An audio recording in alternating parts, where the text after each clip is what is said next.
வணக்கம். விருச்சிக ராசி வியாழக்கிழமை பிறந்தவங்களுடைய எப்படி இருப்பாங்க அப்படின்னு சொல்லி பார்க்கலாம். அதே வியாழக்கிழமை பிறந்தவங்களுக்கான ஜோதிட குறிப்பு என்ன அப்படின்னா, விருச்சிக ராசியில் பிறந்த வியாழக்கிழமையில் பிறந்தவங்க எப்படி இருப்பாங்கன்னா, வியாழன் கிரகத்தால் ஆளப்படுவது வியாழக்கிழமை அன்று பிறந்தவங்களுக்கு தான். வியாழன் திசை வலுவாக இருந்தால் வட்ட முகம் மற்றும் வலுவான பற்களை இவங்க இருக்கும். இவங்க மிகவும் புத்திசாலியாக இருப்பாங்க. இவங்களோட முக்கிய குணாதிசயம் என்னன்னா, எந்த சூழ்நிலையிலும் போராடி வெற்றி பெறுவாங்க. விருச்சிக ராசியே சொல்ல வேணாம், போராடி தான் வெற்றி பெறுவாங்க. அதே மாதிரி இந்த வியாழக்கிழமையில பிறந்தவங்க ரொம்ப போராடுவாங்க. ஒரே சமயத்துல புத்திசாலித்தனமும் உணர்ச்சி வசமாகவும் யோசித்து செயல்படுறதுல இவங்க வல்லவர்களா இருப்பாங்க. இவங்களை சுற்றி எப்போதும் ஒரு நல்ல நண்பர்களாகவே இருப்பாங்க. ஒரு சில நேரத்துல நீங்க கடுமையா விதிமுறைகள்லாம் வச்சிருப்பீங்க. அதெல்லாம் பின்பற்றினீங்க அப்படின்னா எதிரிகளையும் பெறுவீங்க. இவங்க பார்த்தீங்கன்னா தோற்றத்துல அழகாகவும் கவர்ச்சியாக இருப்பாங்க.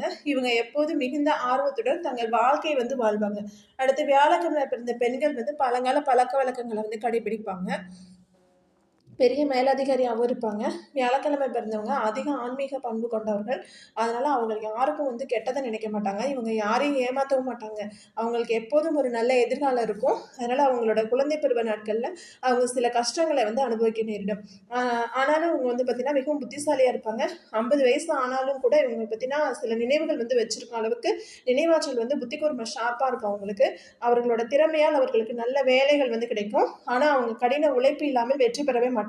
விருச்சிக ராசினாவே கடின உழைப்பு, ஹார்ட் ஒர்க் போடுவாங்க. ஹார்ட் ஒர்க் போட்டு தான் வின் பண்ணுவாங்க.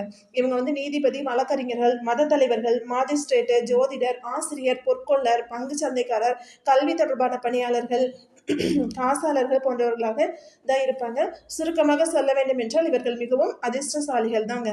நன்றி, வணக்கம்.